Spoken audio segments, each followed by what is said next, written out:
வாஸ்துல இந்த ஒரு பரிகாரம் பண்ணுங்க, எல்லாமே நீங்கிடும் அப்டின்னா, அது என்ன பரிகாரம் சார்?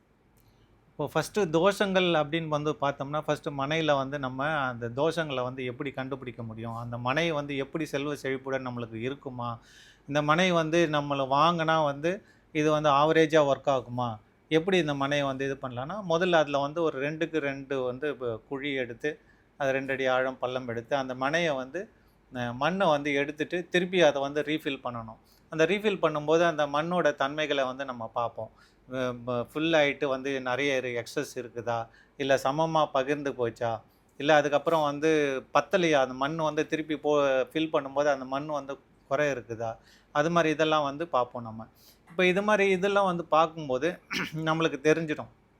இந்த மனை வந்து நம்மளுக்கு சுபிட்சமா வளம் தருமா?